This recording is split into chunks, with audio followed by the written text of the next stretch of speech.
We're good. All right.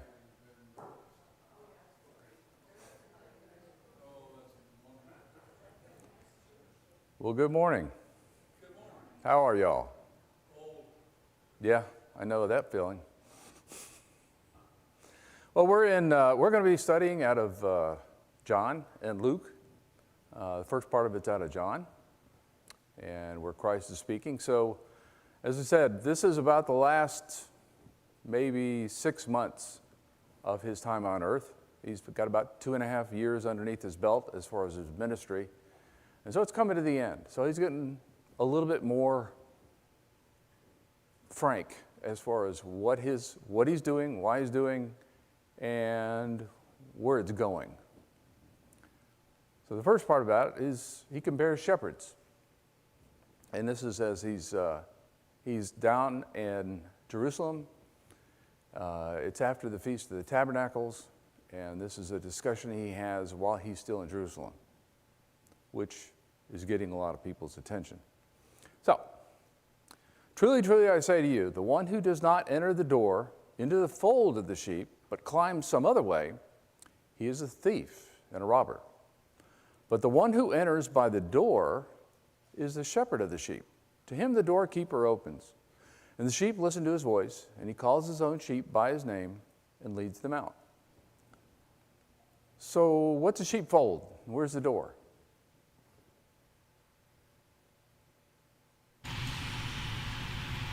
What's the sheepfold? We're the sheep. Huh? We're the sheep. We're the sheep, but what's the sheep? What's a sheepfold? What's he talking about? What's a sheepfold? Security. Huh? A place of security and safety. It's a place of security. It's what the picture is up there on the screen right now. It's a set of rocks, or it could be brush with lots of thorns in it, or something. But they build it may be square, it may be round, it may be elliptical, but it's a set of structure, physical barrier, with an opening in it. It's only got one opening. The door? What's the door in the sheepfold? Jesus. The shepherd. Physically, he's the door, because that's where he sleeps, is right there at that opening into the sheepfold. So why would somebody who enters in by climbing over the wall be a thief? Sneaking in. They don't want to be seen by the shepherd. Yeah, they're getting in there. They're going to steal sheep. And has anybody been around sheep much? Sheep aren't the brightest animals in the world. We had them where we would put them in an area up at school, up at the University of Florida. And if we had them with goats, we had them with sheep and things like that. And the only animal that when you put them in there, they'd stay in there, they wouldn't move, would be sheep. Sheep have to be led. Goats, they're going to jump out. Other animals are going to jump out, but a sheep is normally going to stay there. It's pretty placid. But somebody could steal it, steal a lamb. That's probably what they would normally steal, to go eat it. So he says that's a thief. They're going to steal from him. Okay, they're not going through the doorway. So what's the relationship between the doorkeeper and the shepherd?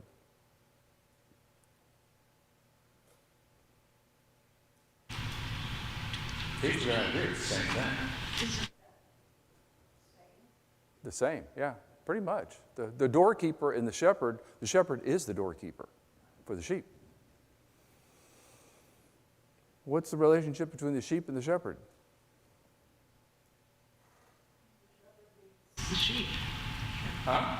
The shepherd leads the sheep. The shepherd leads the sheep. What do the sheep do for the shepherd? Not much of anything. Not much of anything. I mean, eventually they're the wool, or if they eat lamb, they're the meal. But up until the time of that, and normally it's a very close relationship, and it's just wool that's sold. So the shepherd is willing to lay down his life for the sheep. He's willing to die to save the sheep. So why is he talking about shepherds and sheep?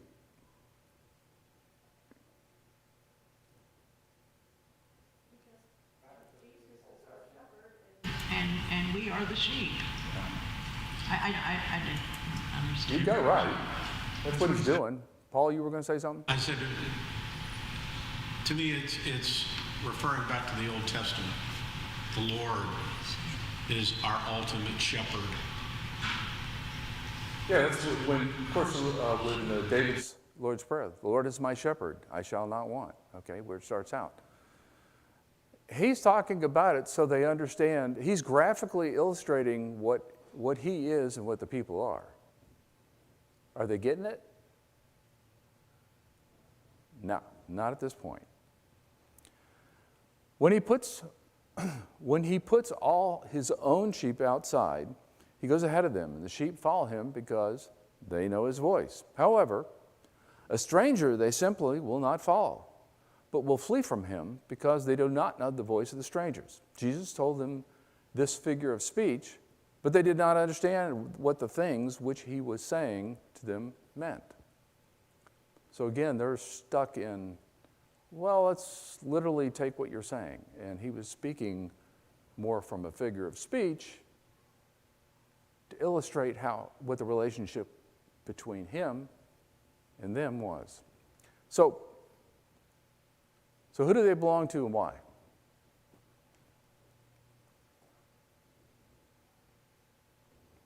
Who do the sheep belong to and why? They belong to the shepherd because he owns them. The sheep belong to the shepherd. Belong to the shepherd, why? Because that's his job, or that's his duty. He owns He owns them. He owns them. What does it say why here? They know his voice. In other words, they trust him. They know that shepherd is here to protect us. And they know the voice. They follow that because they know the shepherd is going to lead them to good grass. They know the shepherd is going to be the one that's going to protect them from wolves and thieves. Why do they flee from a stranger's voice?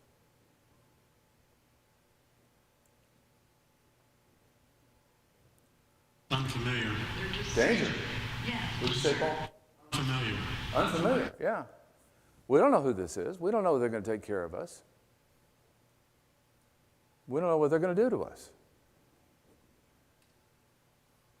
Okay, and this last question is he was explaining his relationship, and the people, they weren't getting it. They didn't understand what he was talking about. They said, why is he talking about sheep?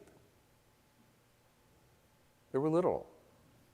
So, Jesus said it to them again, truly, truly, I say to you, I am the door of the sheep. All those who come before me are thieves and robbers, but the sheep did not listen to them. I am the door. If anyone enters through me, he will be saved, and will go in and out and find pasture. The thief comes only to steal and kill and destroy. I came so they would have life and have it abundantly. So, who does he say is the door and the sheep? This is easy. He says, I'm the door, right? You're the sheep. So who are the thieves and the robbers? The world. The world. In this time where Jesus is in Jerusalem, who's he referring to as the thieves and the robbers? The Pharisees, the leadership, the Jewish leadership right now, who's supposed to be leading them to God. What are they doing? They're leading them away from God. What do they do to the people? He's down there around the temple. He's been there twice at the temple and run them out, hadn't he? He said, you made my father's house a den of thieves. If they're the den of thieves, who are the robbers? The priests, who were mostly Sadducees, the Pharisees, leadership, the way they had it all rigged. When you brought in your sacrifice, that's not good enough. You got to buy one of those at the temple. You can't use that Greek money. You got to use temple money. So go over there and exchange it. You get 10 cents on a dollar, and then you can go buy our raggedy old sacrifice, and then that's good enough. So how is Jesus the door?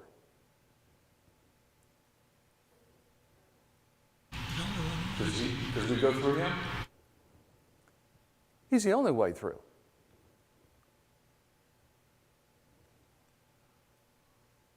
Okay, I already talked about that. Okay, so he's talking about, I bring life. The thief only comes to kill and destroy. I came so they would have life and have it abundantly. What life does Jesus bring? Aren't these people alive?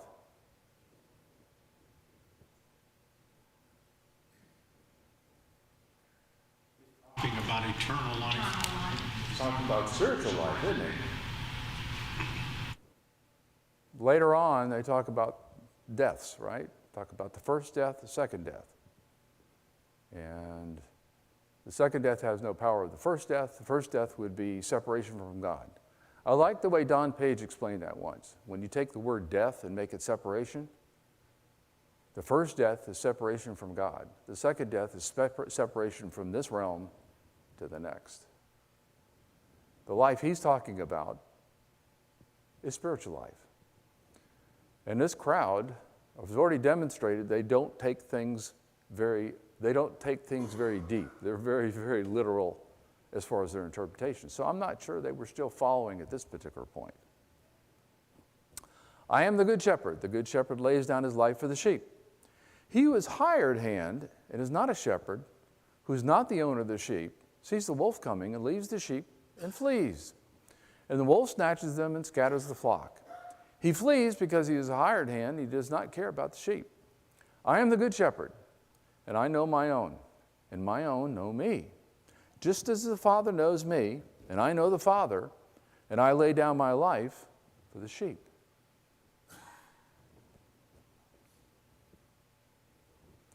So how committed is the shepherd to the sheep? Totally. He'll die for them. So how does the behavior of the hired hand reveal his commitment? Paid a wage. Huh? He's being paid a wage. It's tacit, okay? It's a means to an end. For the shepherd, it's an end in and of itself, right? It's to protect the sheep. For the hired hand, it's to earn some money. Who's the wolf?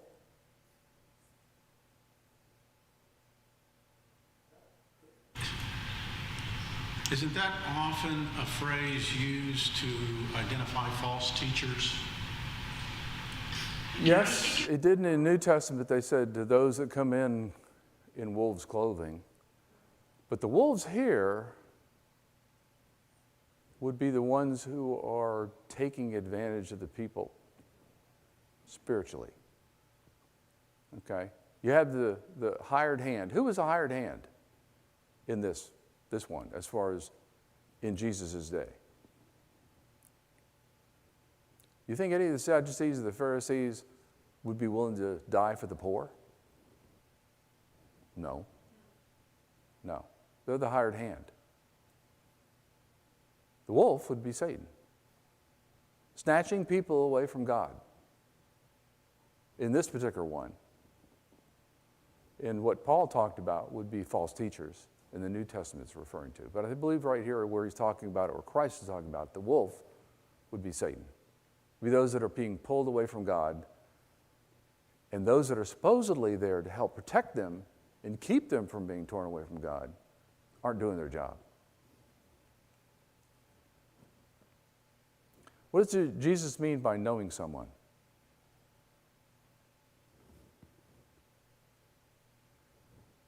In the last 14 and 15. I am the good shepherd, and I know my own, and my own know me. And just as the Father knows me, I know the Father, and I lay down my life for the sheep. What is he talking about?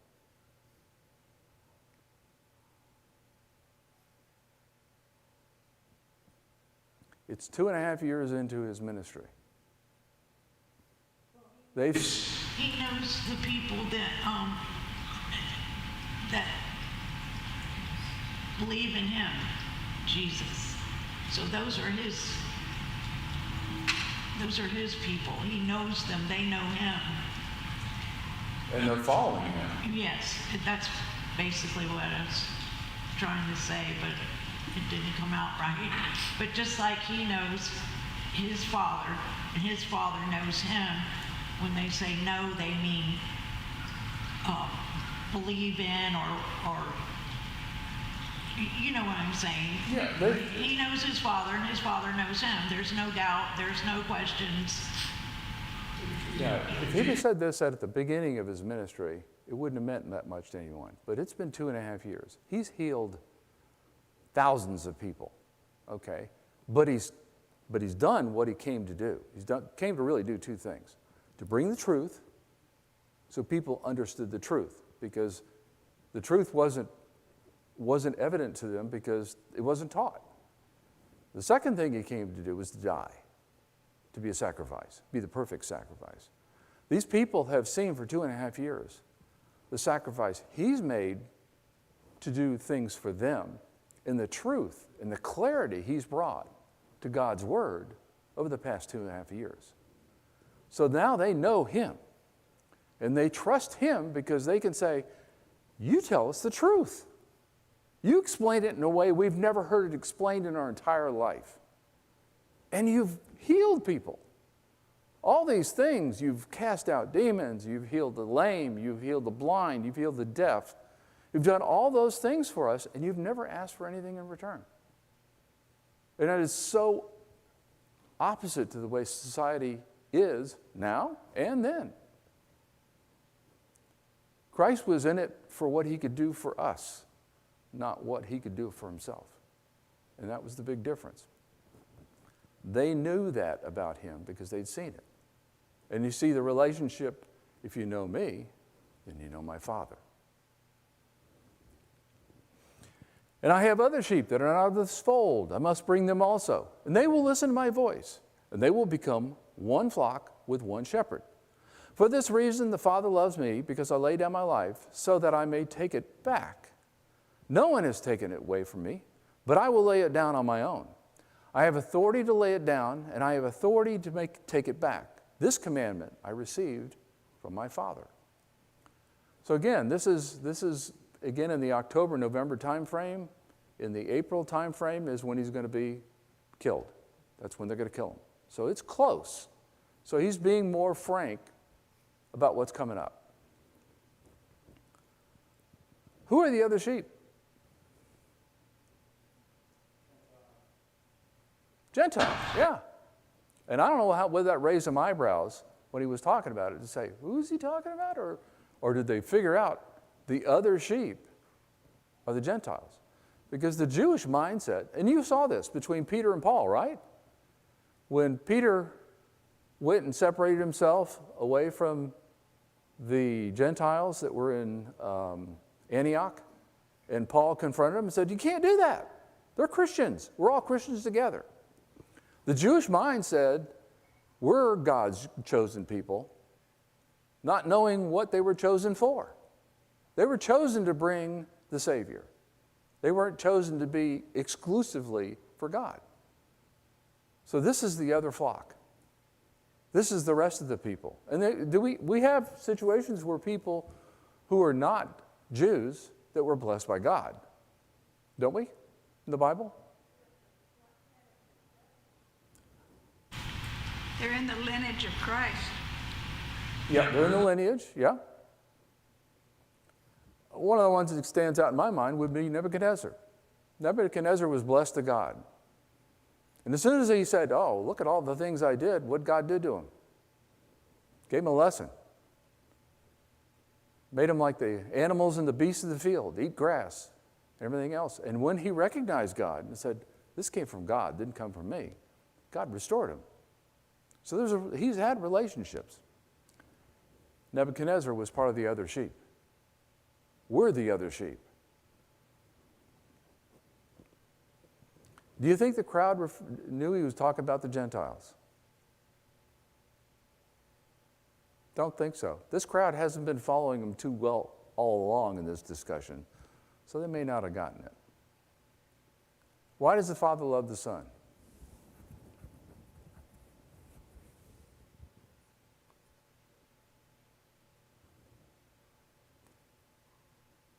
Because the unity he's going to bring to all the children of God. He says, I have other sheep not of this fold. I must bring them also, and they will listen to my voice. Unity. Unity with God through Christ. Dissension occurred again among the Jews because of these words. Big surprise. Many of them are saying, he has a demon and is insane. Why do you listen to him? Others were saying, these are not the words of one who is demon-possessed. A demon cannot open the eyes of those who are blind, can it? So what's the basis of the dissension?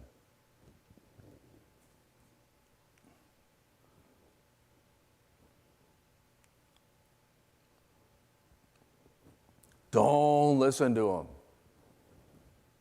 Listen to us. Because they're all listening. They're hanging on every word he's saying. And they're not listening that much. So the dissension is to say, we got to get these people away from him. Don't listen to him. He's crazy. He's got a demon.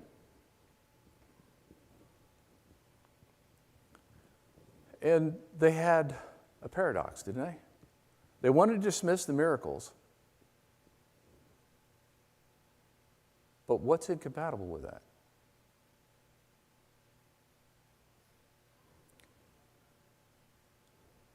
Did a demon do anything good for anybody? What happened when somebody was demon-possessed? They got thrown in a fire. They got thrown in the water half drowned. They cut themselves.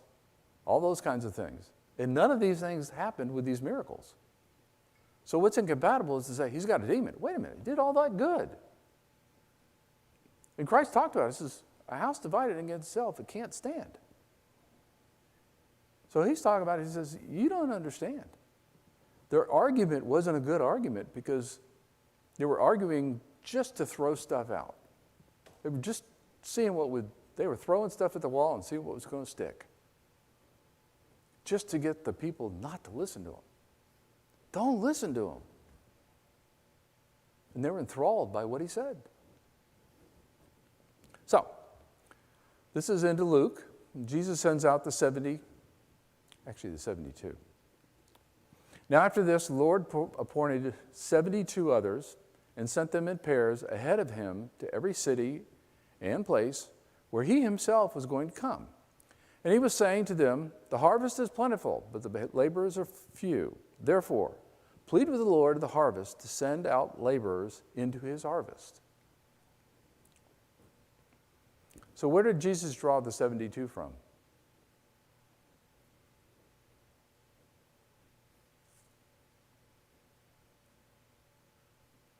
All the people following him, right? All the people who were listening to him. And he's getting ready to go from Jerusalem down in Judea back up to Galilee. So he sends people ahead. Where was he sending the 72 to go?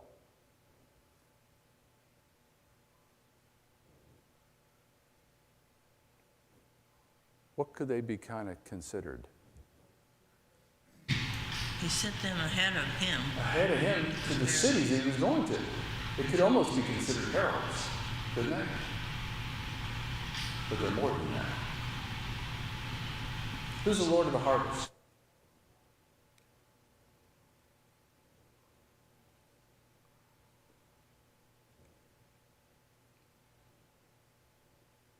Who are they being harvested for? And what's the harvesting? Isn't that bringing people to God? So who's the Lord of the harvest? Huh? Jesus. Jesus. Lord of the harvest, he enables the harvest. He enables them to be harvested for the Father. What is being harvested? Us. Go, behold, I am sending you out like lambs in the midst of wolves. There's a real pump-up speech for you, isn't it? Carry no money belt, no bag, no sandals. Greet no one along the way. Whatever house you enter, first say, peace be to this house. And if a man of peace is there, your peace will rest upon him. But if not, it will return to you. Stay in that house, eating and drinking what they provide, for the laborer is deserving of his wages. Do not move from house to house. So who are the wolves then, and who are they now?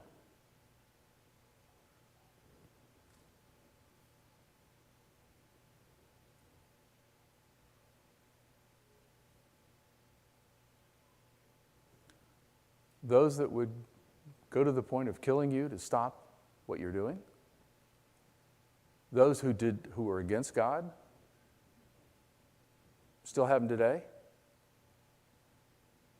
You bet we do.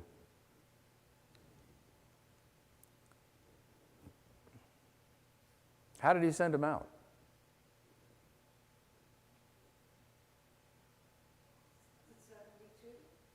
He sent them out in pairs. So that was good. But he sent them out totally dependent on wherever they ended up. Whatever house they went into first. Yeah. They had to live that way, either peaceful if the person was, or not. Or move. Yeah, if the person wasn't peaceful, they could move. But he sent them out totally dependent on the people that were there. Not self-sufficient, but totally dependent. That's why they had no shoes or anything. Yep.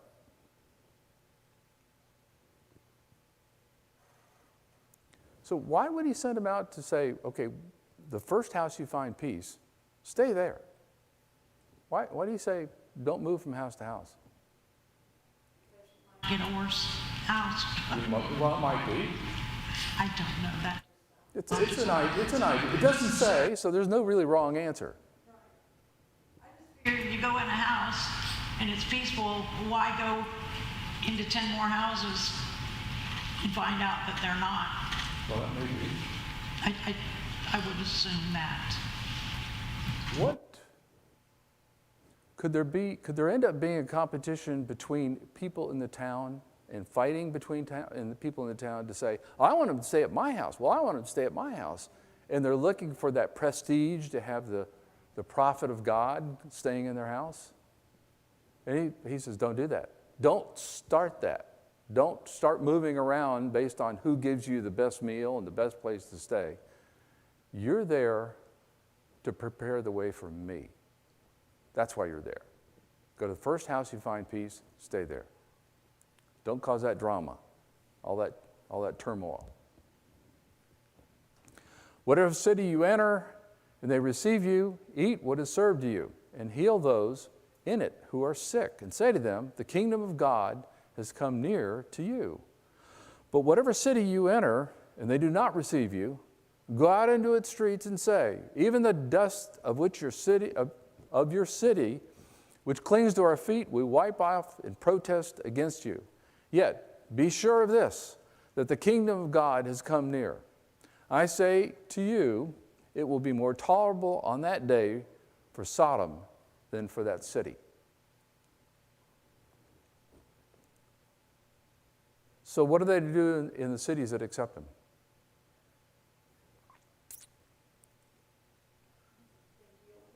Going to heal them, okay?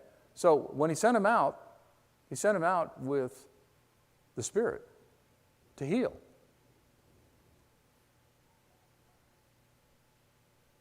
Where do you think some of these cities might be? What area? If he's going from Judea back up north to Galilee, where may some of these cities be?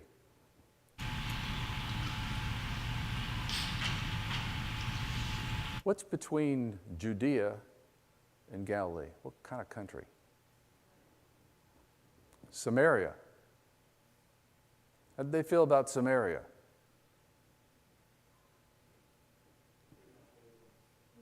Yeah. Who would go there? So he sent them into some of these cities. And some of these cities may not receive them. And some did. Woman at the well with Christ. She was a Samaritan. So what are the cities that reject those he has sent out? What are they supposed to do?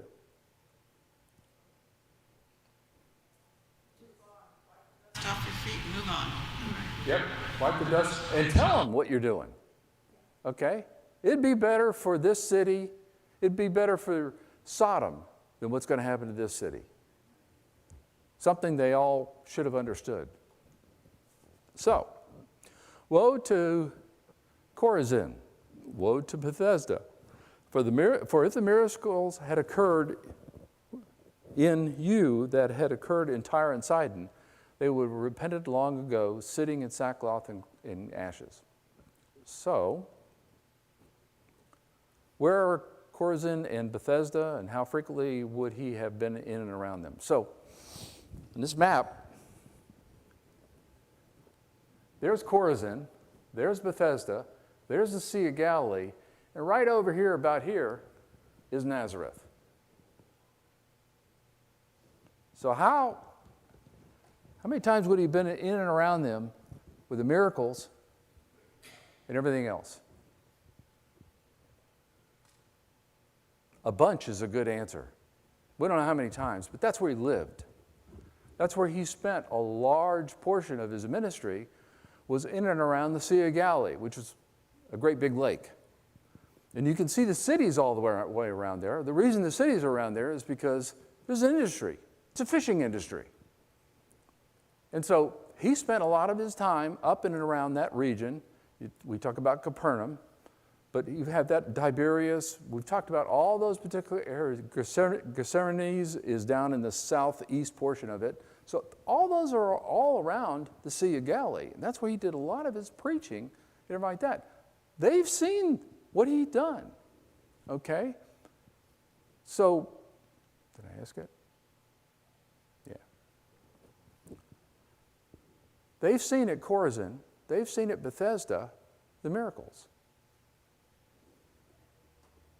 But he says, how frequently, he said, would have been better that they would have believed it. What did they do in those particular areas when he did the miracles?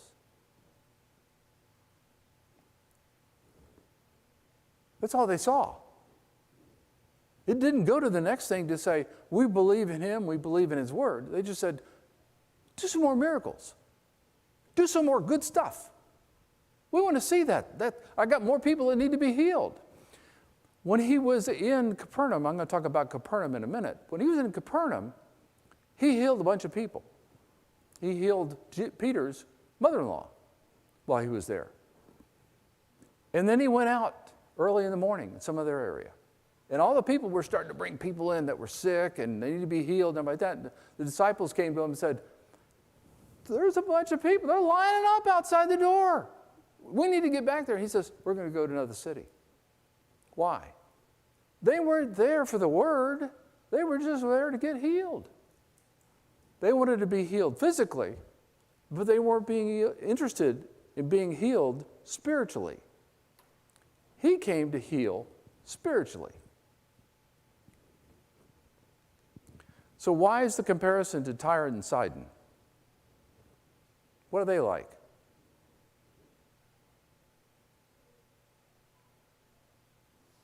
Gentile strongholds.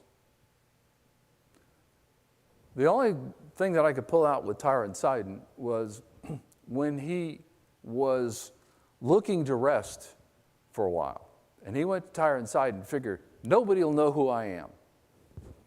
And the woman showed up with her daughter that was sick, and she says, please heal him. He says, hey, it's not good for me to put bread and feed the dogs. And she says, yes, but even the dogs get the crumbs from the table.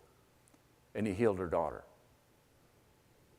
So there's an indication of why he's saying what he's saying is if they'd have seen all the things I did in Chorazin and in Bethesda, they'd have believed in God. They'd have been listening to what I had to say, and they'd have been brought close to God, and they'd have been healed spiritually. But you guys, nope, didn't happen. You just wanted more healing. So he's doing that comparison. But it would be more tolerable for Tyre and Sidon in the judgment than you. And you, Capernaum, will not be exalted to heaven, will you? You will be brought down to Hades. The one who listens to you listens to me, and the one who rejects you rejects me. But the one who rejects me rejects the one who sent me. So more tolerable in Tyre and Sidon than Chorazin and Bethesda. Why would it be more tolerable? They didn't have the teaching. They didn't have the word. He'd been preaching all over in that area around the Sea of Galilee, in those Capernaum, Bethesda, Chorazin, all those areas. He'd been preaching. And the people weren't turning to God. Some were, many were, thousands were, but some of them were there for what they could get out of it. I talked about what happened earlier with Tyre and Sidon. What was so negative about Capernaum was the fact that they were there for what they could get out of it. That was when he left after a day of being there and just says, we're going to go somewhere else. And they didn't understand it. They got more people to heal. And he said, I'm not getting through to them. So what's Jesus trying to say for who is listening to who?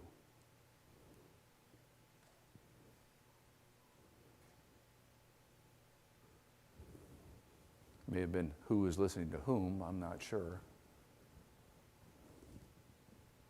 The one who listens to you listens to me.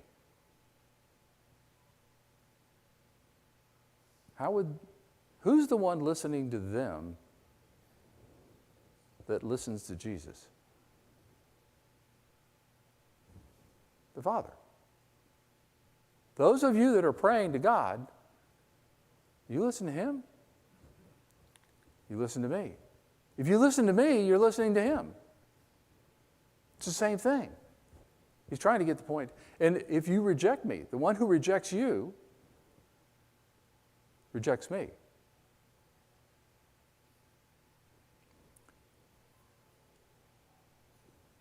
The one who rejects me rejects the one who sent me. But he's saying, if you reject me, you're rejecting God. If you accept me and you listen to me, you're listening to God. Because God and me, what I do what He wants. It's not of my own will, it's His. So he's trying to get them to understand that what's coming from me comes from God. And when you reject me, you reject God.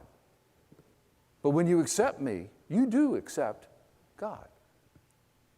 And you're listening to Him. If you listen to me, you listen to Him, because everything I'm saying, I got it from Him.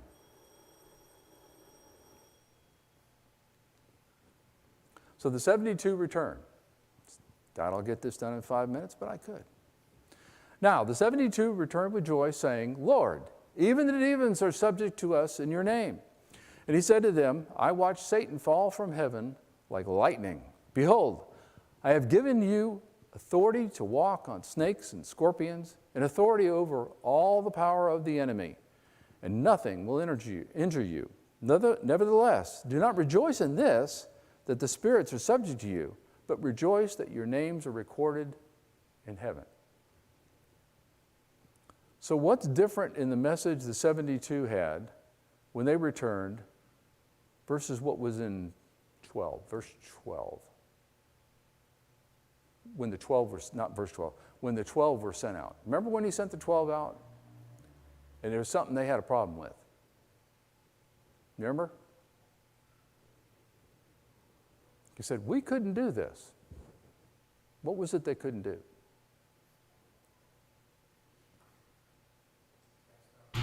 Cast out demons. This group did. But they did it through the power of Christ. Whether they did, what Christ says, that was only come out with prayer. In other words, It's through God. You need to recognize it's through God and prayer with God that you reject those demons. They came back and said, we healed people, we cast out demons, we did all these things for you. But they were focusing in on the wrong thing, weren't they? What were they sent out to go do? What if you sent out people to go harvest the wheat in the field, and they came back and they said, it was a beautiful day, and we had a great time, and we visited with each other like that. What'd you send them out to go do? Harvest. That's what wheat, okay? You went out to send them in the field to go harvest. They ain't talking about the harvest. They're talking about how much, wow, this is really unbelievable experience. Why was Satan falling like lightning from heaven?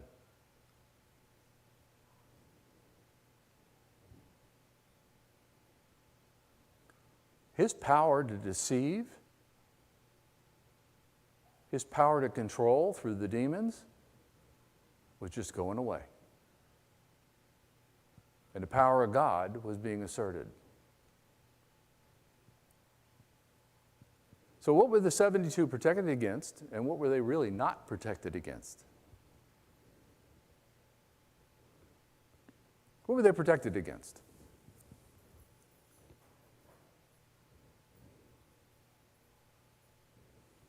Venom, scorpions, snakes, venom, things that could kill you.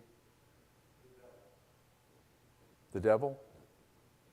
But what were they not really protected against? Remember when he sent them out? You go to a city and they reject you.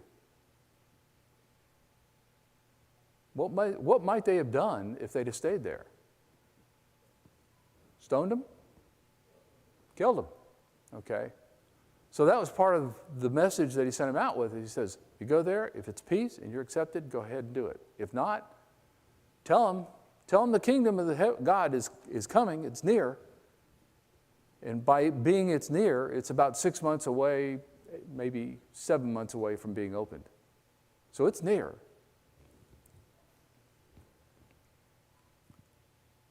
What were they supposed to rejoice in?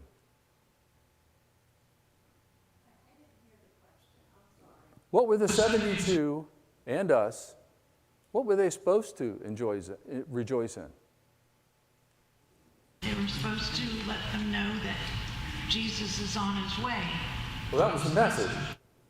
But when they came back, they were rejoicing. They were rejoicing in all the healing they did. Yeah, like Christ said, casting out of demons. yeah, that's what they were rejoicing in. They weren't supposed to be rejoicing in that. He said, what are you supposed to be rejoicing in? Names are recorded in heaven. Your names are written in heaven. You're reunited with God. You've been spiritually healed. That's what you ought to rejoice in. That's what we ought to rejoice in. At that very time, he rejoiced greatly in the Holy Spirit and said, I praise you, Father, Lord of heaven and earth, that you have hidden these things from the wise and the intelligent and have revealed them to infants. Yet, yes, Father, for doing so was well-pleasing in your sight.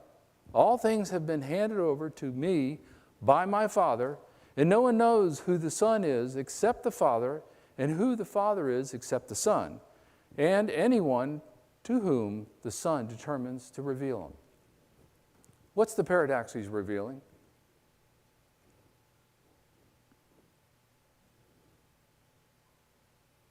Through the Spirit, they did all these things, but what's the paradox? Second bell. The paradox is those people who are wise and intelligent like that are going to reject it. Those people that are maybe just barely getting along and like that and aren't regarded as the really smart and successful people, they're all going to get it. That's the paradox. It's coming to the people least esteemed in society as far as how wise and intelligent they are. So they really aren't all that wise and intelligent, are they? Because they rejected God. Thank you for your attention.